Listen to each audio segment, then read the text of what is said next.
And why do I think so? This is a quote of my dear colleague, because there are so many fonts. And it is a natural thing that we tend to divide stuff what we have plenty of into smaller pieces to just be able to grasp it more easily, to look at it with a better overview and also to find it back more easily. So there are two main aspects of every system of classifying something, is that you can sort things in to a system and at the same time also to pick things out of the system. There's also the aspect of just looking at things. This is what I mostly do with typefaces, but I think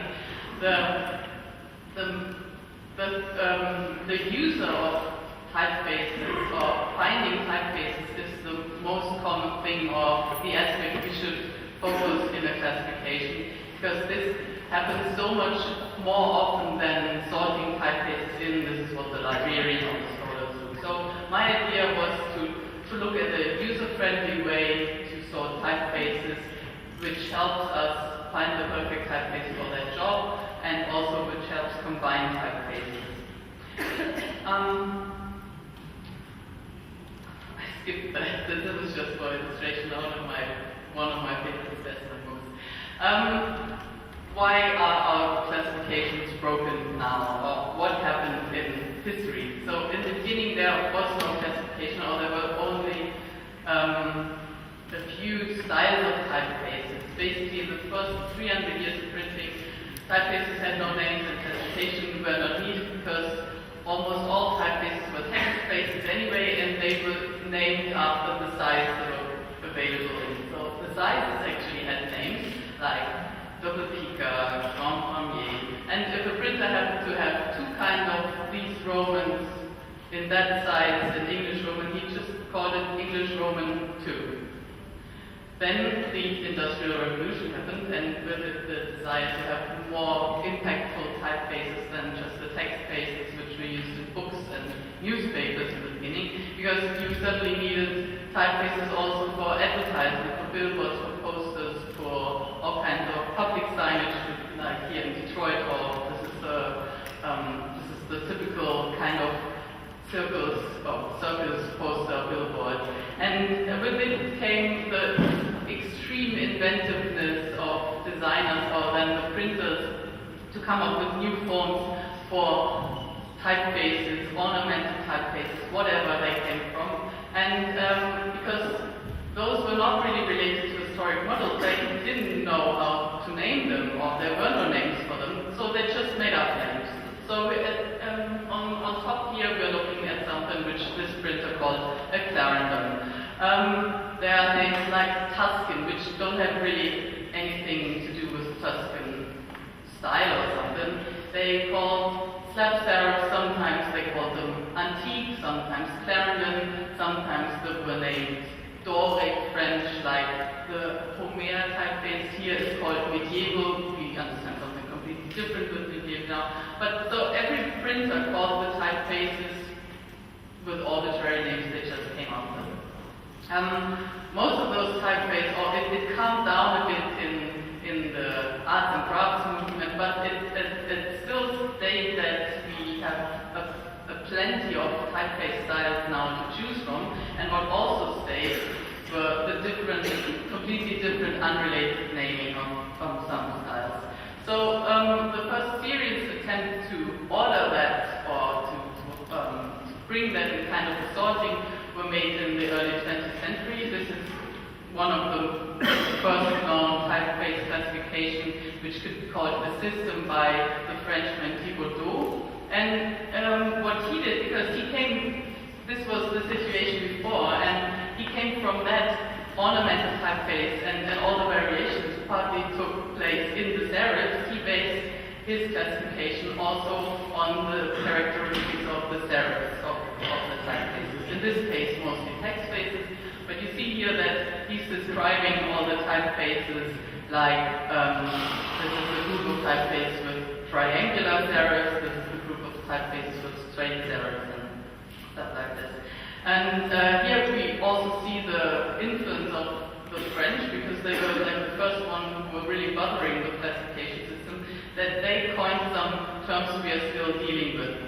Of course, like what's confusing to us now is that the French call the sans serifs antique. Still, the Germans call antique the normal usual serifs, but serif typefaces. Then we've got the Egyptian. This was a term which just came about because everything Egypt was super popular in the 19th century. It doesn't really relate to Egypt, this kind of step serif, but this is where the name comes from, and you know that the name protest came from this typeface being so unusual that they found protest. What I like here is that what still was common in the early systems is that they were ordering the groups in historical order. So in contrast to later sortings, we're putting the sans serifs first because those were the first inscribed glyphs we know of.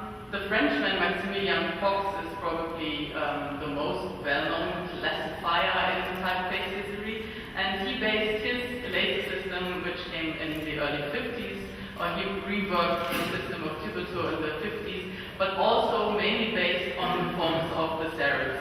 What's really characteristic about him and this system is that he didn't want to go with those arbitrary historic names which were relating to some style periods, but made up new arbitrary names which related to partly the form. But you see, like the groups Garal and Didon, for example, are made up of parts of the names of the most typical printers or designers or foundries of those styles. So Garal stands for part Garamond and part Aldin Aldus Manutius, who was an influential printer. So he used those two names to form that group which represented the typefaces which look like the style of Garamond or the style of Aldus. Same with Didon, is made up of Didot and Bodoni. And as soon as you know that, this makes sense. But my main problem with those kind of classifications is that they are firstly ordered in a historical form, which is not really super relevant anymore because you can still design a Renaissance typeface in the 21st century. And it is, the terminology is really complicated to understand at first without any historical typographic background, and also really difficult in an international communication. But I'm going back to that later. The Fox classification system was still, but the Fox classification system was the most practical one, which was then later adapted by the A-type, which is the Association Typographique Internationale. This was is still, but in the 20th century was a really influential international organization of typographers and manufacturers involved. So he reworked in the 60s, or he reordered his idea of this classification in a less linear way. So this was a sketch he tried out where he put in the middle, this is the French sketch and here's the translation, where he placed the structure, or kind of an idea of the structure in the middle, and then the styles of the typefaces around it. The A-type then adopted this system and later added the classification of black letters after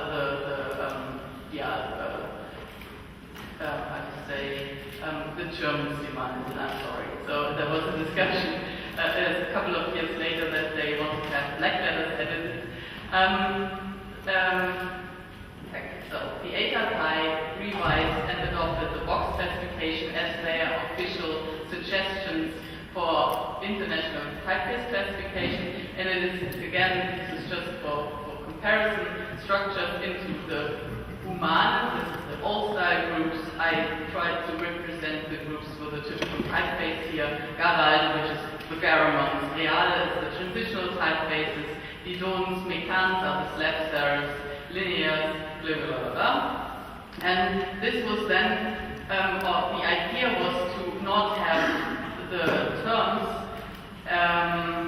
like fixed so that everybody has to take over the terms, but as they put numbers in front of the groups, each country, like the Germans, then can bring in their traditional or their typical or understandable terms for those groups, and we still understand that the group 3, for example, which is called Reals in French, transitional in English, is called Baroque Antiqua in German.